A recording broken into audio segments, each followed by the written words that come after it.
आज हम बात करेंगे एक्सोजेनिक यानी जियोमॉर्फिक प्रोसेसेस की। ठीक है, ये हमारी ज्योग्राफी की फोर्थ क्लास है। ठीक है, और हमारी कोशिश है कि ये जो 44 पेजेस है, आज हम 44 पेजेस सारे के सारे कवर अप कर लें। एक्सोजेनिक मतलब जो अर्थ के बाहर हो रही है। अब बाहर अपने आप तो होगी नहीं, तो उसको चाहिए कुछ ना कुछ साथ में सपोर्ट के लिए। तो ये सपोर्ट वाली जो प्रोसेस है इसको बोलते हैं वेदरिंग और इरोजन। सबसे पहले जो एक्सोजेनिक प्रोसेसेस में वेदरिंग होगी, फिर उसका इरोजन होगा। वेदरिंग यानी कि एक रॉक है, वो छोटे छोटे पार्ट्स में जब टूटती है उस प्रोसेस को बोलते हैं वेदरिंग। और इरोजन जब वो टुकड़े वो पानी के साथ बह जाते हैं या हवा के साथ बह जाता है या ह्यूमंस के इन्वॉल्वमेंट से उसको जो है वो क्या होते हैं, वो स्प्रेड हो जाते हैं और कहीं दूसरी जगह पहुंच जाते हैं। तो ये होती हैं हमारी एक्सोजेनिक प्रोसेसेस, और ये वेदरिंग और इरोजन के बिना पॉसिबल नहीं है। ये दो मेन इंपॉर्टेंट इसके कंपोनेंट्स होते हैं। फोर्सेस, अगर हम बात करें कि जो आपका एक्सोजेनिक प्रोसेसेस है उसके पीछे क्या क्या कारण है, मेन कारण, तो मेन कारण है सबसे बड़ा सन हीट। अब यहाँ पर एग्जांपल समझो, ये है एक रॉक। ठीक है, इसको रख दिया हमने धूप में। अब इसके ऊपर धूप पड़ती रहेगी। ठीक है, आज इसके ऊपर धूप पड़ी, शाम को मैंने इसके ऊपर डाल दिया पानी, फिर मैंने इसको फिर दोबारा धूप में रख दिया, फिर इसके ऊपर धूप पड़ी, फिर से ये थोड़ी सी गीली थी, फिर सूखी हो गई, और फिर क्या हुआ इसको फिर मैंने शाम को फिर इस पे पानी डाल दिया। 2-3 दिन में ऐसे करता रहा। फिर हम देखेंगे कि इसके ऊपर ना क्रैक्स बनने शुरू हो गए। तो ड्राई, एक बार जब ये सूख रही है और दोबारा गीली हो रही है, इसकी वजह से इसके ऊपर क्रैक बनने शुरू हो गए। जब क्रैक्स ज़्यादा हो गए तो इसका जो कंट्रोल मतलब तो ये टूट जाएगी। जब ये टूट जाएगी तो ये बन जाएंगे छोटे छोटे पत्थर। इसको बोलते हैं वेदरिंग प्रोसेस। ये रीज़न होगा, और इसका सबसे पहला सोर्स है वो है सन। हम देखते हैं ना, आपने काफ़ी बार सुना होगा, हमारे जो बुजुर्ग थे वो ये बात बोलते थे कि बारिश बहुत हो गई। ठीक है, उसके बाद 3-4 दिन धूप निकलती है, फिर हम बोलते हैं कि अब लैंडस्लाइड्स ना ज़्यादा होंगे। क्यों? क्योंकि अब धूप पड़ी है तो जो पत्थर है उनके उनमें दरारें जो है वो सूखेगी। वो दरारें पड़ेगी पत्थरों में, पत्थर सूखेंगे, फिर वो दरारों पड़ेगी, उसमें पानी घुसेगा, फिर और स्लाइड्स होंगे। तो ये प्रोसेस है एक्सोजेनिक प्रोसेस। क्लियर? सभी को समझ आया? यस और नो, जल्दी Yes, जल्दी। sir. Yes. Sachin sir, clear हुआ? हाँ जी सर। अब ये शुरुआत कैसे होती है, तो इसमें पहली टर्म जो आती है वो आती है डीन्यूडेशन। डीन्यूडेशन मतलब अर्थ की या फिर जब ऊपर वाली लेयर जो हटती है उसको बोलते हैं, जो हमारा कवर है जब वो हटता है इन जनरल टर्म, तो हम उसको बोलते हैं डीन्यूडेशन। जैसे फॉर एग्जांपल कि ये एक स्ट्रॉन्ग लेयर है और रॉक की, जब इसके ऊपर वाली ये लेयर डिफरेंट प्रोसेसेस की वजह से, सॉलिड लिक्विड गैस, इसकी वजह से ये हट जाती है, तो उसको बोलते हैं हम डीन्यूडेशन प्रोसेस। अब इसमें जो है वो सबसे पहला फिनोमेनन मैंने आपको बताया, वेदरिंग होगी, जब ये रॉक ये एक बड़ा रॉक का पीस छोटे छोटे टुकड़ों में टूटेगा। ठीक है, उसके बाद इसकी मूवमेंट शुरू होती है, और फिर फाइनली इरोजन और ट्रांसपोर्टेशन से ये क्या होता है, या तो ये जो है वो आपका सेडिमेंट्री रॉक बनाएगा, ठीक है, या फिर ये बहकर जो है वो प्लेन्स में कन्वर्ट हो जाएगा या सॉइल फॉर्मेशन करेगा। वेदरिंग से शुरू करेंगे। डीन्यूडेशन क्लियर, जब टॉप मोस्ट लेयर जो अर्थ की या फिर रॉक की वो हटती है उसको बोलते हैं डीन्यूडेशन। इसकी जो प्रोसेसेस में आगे आएगा वो है सबसे पहला वेदरिंग। वेदरिंग क्या होता है कि डिसइंटीग्रेशन, एक बड़ी रॉक का छोटे पार्ट्स में टूटना। ठीक है, ये इन सेतु फिनोमेनन होता है, और इनसाइट इसको बोलते हैं कि जहां पर आपका पत्थर रखा है वो वहीं पर ही टूटेगा। ये फिजिकल वेदरिंग भी हो सकती है, बायोलॉजिकल हो सकती है, और केमिकल हो सकती है। फिजिकल वेदरिंग यानी कि आपका सनलाइट, सन से समझ लो, सन जब आपका पहले धूप पड़ रही है बहुत ज़्यादा, फिर उसके बाद बारिश हो जा रही है, फिर अगेन धूप पड़ रही है, बारिश हो जा रही है, तो रिपीटेड वेट ड्राई चला है, तो रॉक जो है वो कमज़ोर हो जाती है और क्रैक्स बनते हैं उसके ऊपर, वो टूट जाती है। That is your physical weathering. Biological weathering को बहुत अच्छे से आगे समझेंगे, मैं आपको इसका एग्जांपल दिखाऊंगा। उसके बाद हम बात करें केमिकल। केमिकल वेदरिंग में क्या होता है कि डिफरेंट, जैसे हमारा एटमॉस्फेयर है, हमें पता है हमारे एटमॉस्फेयर में डिफरेंट सारे केमिकल्स हैं। तो सबसे पहले ये केमिकल्स, लोहे को जंग लगता हुआ देखा है किसी ने? Yes, sir. सचिन सर, लोहे को जंग लगता देखा है ना? हाँ जी सर। फिर वो हाँ जी सर। लाल से वो लोहा लाल हो जाता है ना, ब्राउनिश हो जाता है ना। फिर थोड़े यस टाइम सर। बाद यस उसके सर। ऊपर से पटड़ी वो उसकी वो पपड़ी सी निकलनी शुरू हो जाती कपड़े। हाँ जी सर। है ना, वो रस्ट रस्ट सा निकलना शुरू हो जाता है ना, वो केमिकल रिएक्शन है। Yes sir. वो क्या करता है, एयर के साथ कॉन्ट्रैक्ट कांटेक्ट में आएगा, और जब एयर के साथ कांटेक्ट में आएगा तो यस सर। एयर उसके ऊपर रिएक्शन करनी शुरू कर देगी। फिर वो क्या होगा, वो उसके ऊपर लेयर हट जाएगी। सेम एज इट इज होता है कि ये रॉक जब एयर में एक्सपोज होती है तो एयर में जो केमिकल है वो रिएक्शन करते हैं, और वो एक्सपोज करते हैं, वहाँ पे साल्ट बनाते हैं। फिर वो सॉल्ट जो है पानी के साथ मिलकर वहाँ पर क्रैक्स बनाने शुरू कर देते हैं, और जब ये क्रैक्स बनते हैं तो ये रॉक फिर टूट जाती है। देखो ये एग्जांपल आ गया आपका फिजिकल वेदरिंग का। देखो ये वो आपका वो वेटिंग ड्राई का हो गया। देखो इस जैसे वो डीन्यूडेशन भी इसको कहते हैं। ये देखो पूरी लेयर दिख रही है ना यहाँ पे, लेकिन यहाँ पर वो लेयर हटनी शुरू हो गई, तो ये हो गया डीन्यूडेशन। यहाँ से वो लेयर हट गई। लेकिन और ये यहाँ पर जो ये क्रैक बन गए, ये धूप की वजह से बन गए, कि पहले बारिश हुई, गीला था, फिर धूप हुई, फिर ये छोटे छोटे क्रैक बनने शुरू हो गए। ये हो गया हमारा डीन्यूडेशन में वेदरिंग। और उसके बाद ये वाला एग्जाम्पल देखो यहाँ पे, पाला पड़ता सबने देखा है, पाला पड़ता देखा है सबने। Yes sir. यस जी सर। सर। अब पाला पड़ता है, किसी ने पाला पड़ता देखा है सीमेंट जो वो होता है ना, रोडी वाली फर्श नहीं डाला होता है, जैसा रोड पे डला होता है, उसके ऊपर देखा है किसी ने, वो एकदम जमा होता है। फिर वो जब पिघलेगा ना, जब वो पिघलता है, जब वो पानी मेल्ट होता है, तो वो अपने साथ जो है वो सीमेंट भी बाहर निकालना शुरू कर देता है। ऐसा देखा है किसी ने। Yes sir. तो वो निकालता है, उसको बोलते हैं इरोजन। वो पाले की वजह से इरोजन हुआ, वो भी इसका ही पार्ट है, जिसको फ्रोस्ट वेदरिंग बोलते हैं, FROST। तो उसमें क्या होता है कि वो पूरा का पूरा पीस, जैसे सीमेंट वाला ये हो गया, ठीक है, रोडी बजरी के साथ आपने डाला उसको, फिर उसके ऊपर पाला पड़ेगा, ठीक है, तो वो पाला क्या होता है, पहले तो जम जाएगा, जम गया, फिर वो जमने के साथ जब वो पिघलना शुरू होगा तो वो अपने साथ सॉइल को भी बाहर, सीमेंट को भी बाहर निकालना शुरू कर देगा। इसलिए जब लेंटर डालते हैं तो उसको रात को ढक देते हैं, पाले वाले दिन को पता है, नहीं तो सुबह क्या होगा, वो पाले से वो सीमेंट सीमेंट जो है वो ऊपर का उखाड़ देगा उसको, और गड्ढे डालने शुरू कर देगा वहाँ पे, ऐसा हुआ था सर।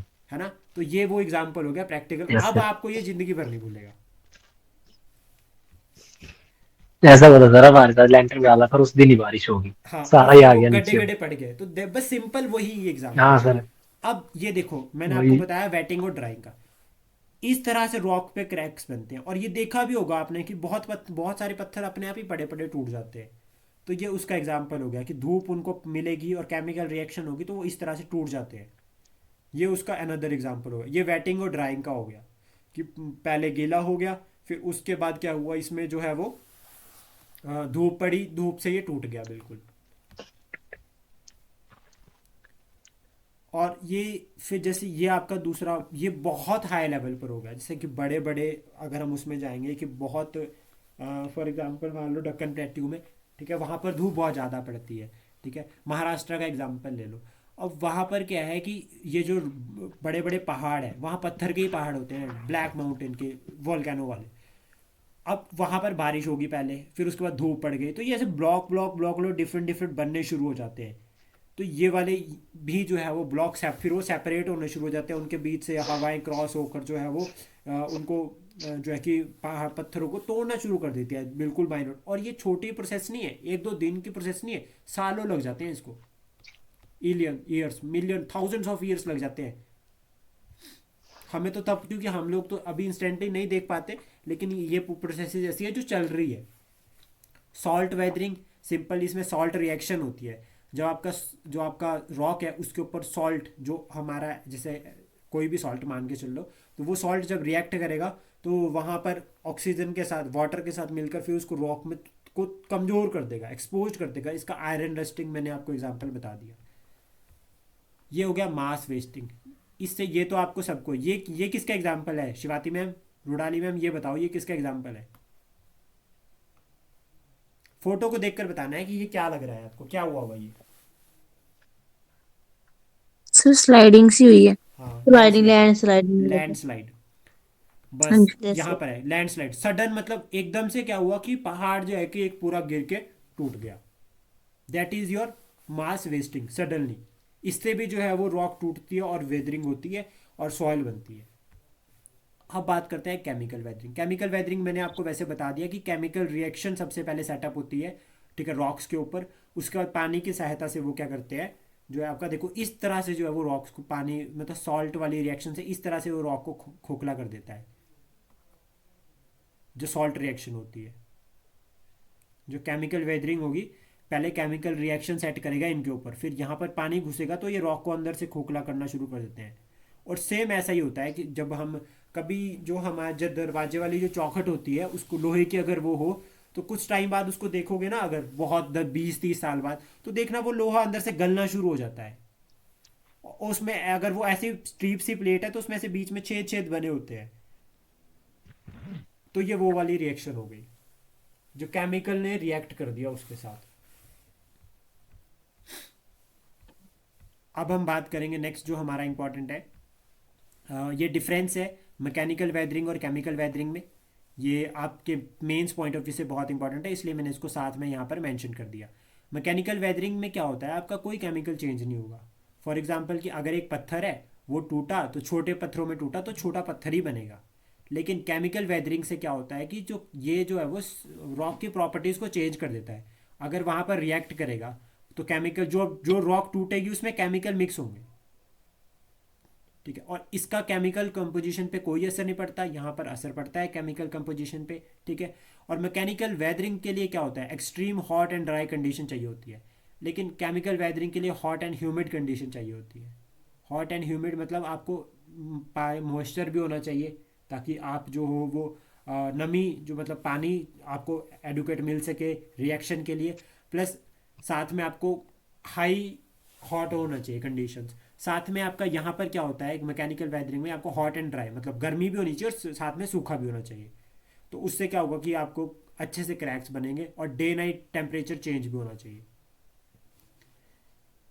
ये विंड टेम्परेचर मॉइस्चर इन सब का इसमें रोल रहता है। यहाँ पर ऑक्सीडेशन सोल्यूशन और कार्बोनेशन। और यहाँ पर आपको एक बार क्वेश्चन पेपर में आ चुका है वो ये कि जो केमिकल वेदरिंग है उसकी स्टार्ट कहाँ से होती है सबसे पहले। चेतना मैम ये क्वेश्चन आ रखा है ना पेपर में?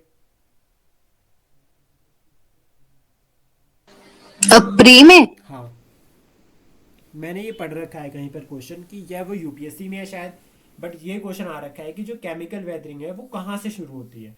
तो याद रखना केमिकल स्टेज की सबसे पहले केमिकल रिएक्शन का सेटअप है, मतलब रिएक्शन सेटअप होगी सबसे पहले, सॉल्यूशन बाद में बनेगा। मैकेनिकल वेदरिंग के क्या होते हैं, mechanical weathering affect rocks at greater depth. मतलब वो मैकेनिकल वेदरिंग वही है कि अगर लैंडस्लाइड होगा तो वो सारे के सारे पहाड़, कई बार हम देखते हैं ना कि पूरा पूरा पत्थर ही जो है वो रोड पे आ जाता है, तो वो इन डेप्थ में इफेक्ट करता है। केमिकल वेदरिंग छोटे छोटे पार्ट्स को डिवाइड करती है, छोटे छोटे पार्ट्स को इफेक्ट करती है।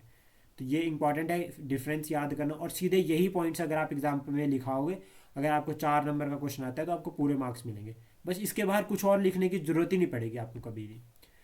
Biological activity and weathering. अब बायोलॉजिकल एक्टिविटी मैंने आपको कहा था, मैं बाद में बताऊंगा। ये तो सबने देखा होगा, कोई है रुडाली मैम को छोड़ के अगर किसी ने नहीं देखा हो ऐसा?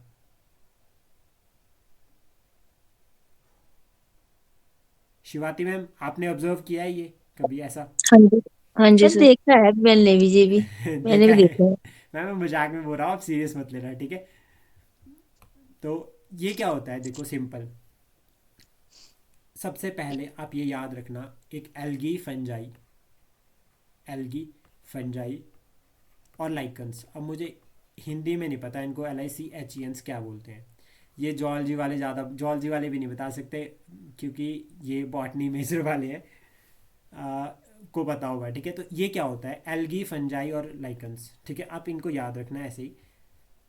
इनका मतलब है कि जहाँ पर ये हो जाए ना वहाँ पर लाइफ एग्जिस्ट हो जाती है, मतलब वहाँ पर जो है वो लाइफ होने के पॉसिबिलिटीज़ है। ये क्या करते हैं, रॉक्स पर उग जाते हैं, कहीं से भी इनको इनको थोड़ा सा पॉसिबिलिटी होती है तो ये उग जाते हैं रॉक पे। जब ये रॉक पर उगे तो ये क्या करता है, यहाँ पर केमिकल्स को सिक्रेट करते हैं। और ये ऑर्गेनिक है, फोटोसिंथेसिस करते हैं दोनों के दोनों, ठीक है। ये एल्गी फोटोसिंथेसिस करती है, फूड बनाती है। ये पॉसिबिलिटी जनरेट कर देती है अदर प्लांट्स को कि रॉक्स के ऊपर ग्रो करें। फॉर एग्जाम्पल यहाँ पर कोई प्लांट ग्रो कर गया तो अभी उसकी रॉक्स जो है वो यहाँ पर थोड़ी सी अंदर है, फिर वो अंदर पेनिट्रेट होनी शुरू होती रहेगी और प्लांट ऊपर को ग्रो करता रहेगा।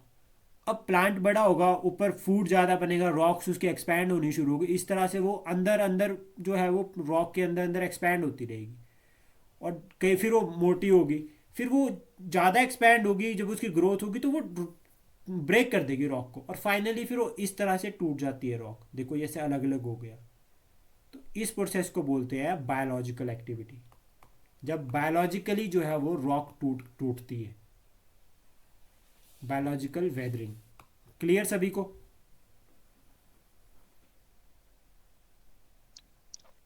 Yes sir. Shivati ma'am, Rudali ma'am, एक और बार तो नहीं करना है इसको? क्लियर हो गया?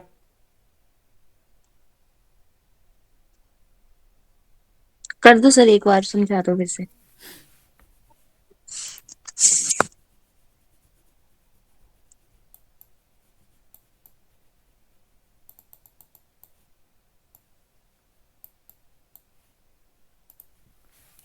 देखो सबसे इंपॉर्टेंट चीज़ मैंने आपको बताया, तीन नाम, एक एल्गी, एक फंजाई और एक लाइकन्स। ये तीन जहाँ पर होंगे ना वहाँ पर लाइफ की पॉसिबिलिटी होती है। प्लस ये क्या करते हैं, ये सेटअप करते हैं कि बड़े प्लांट्स के लिए लाइफ, ये बेसिक प्लांट्स हैं जो सेटअप करते हैं बड़े प्लांट्स के लिए कि यहाँ पर आपके लिए लाइफ पॉसिबल है। फिर कोई भी बड़ा प्लांट, फॉर एग्जांपल मान लो यहाँ पर एक चिड़िया बैठ कर आई, और वो चिड़िया जो है वो अपने साथ एक चील के पेड़ का या फिर बान के पेड़ का बीज लेकर साथ में आ गई, और उसने वो बीज यहाँ पर फेंक दिया, और उस बीज को जो प्रोडक्ट फूड दे दिया एल्गी ने और लाइकन्स ने। इन दोनों ने उसको जो है वो क्या दे दिया, एनर्जी, फूड दे दिया, उसको वो कंडीशन दे दी कि आप ग्रो कर सकते हो। अब वो बीज यहाँ पर उगकर एक छोटा सा पेड़ उसने बना दिया। अब ये पेड़ ने अपने आप फूड बनाना शुरू कर दिया और ग्रो करना शुरू कर दिया।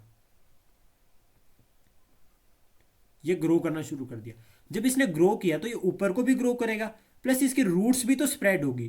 तो जो रॉक में क्रैक्स होंगे छोटे छोटे, जहां जहां रॉक्स में जो है वो जगह मिलेगी उन रूट्स को, वो वहां वहां घुसना शुरू कर देगी, वो वहां वहां स्प्रेड होना शुरू हो जाएगी। ऐसा हो शुरू हो जाएगा। फिर क्या होता है, अब ऊपर फूड बन रहा है, फूड तो उसके अर्थ के आपका प्लांट के अंदर अंदर से रॉक्स तक भी जा रहा है। फिर रॉक्स मोटी हो रही है, जब रॉक्स मोटी होगी तो धीरे धीरे धीरे धीरे वो क्रैक्स में से ऐसे से वो जो क्रैक्स है रॉक के उनको और खोल देगी।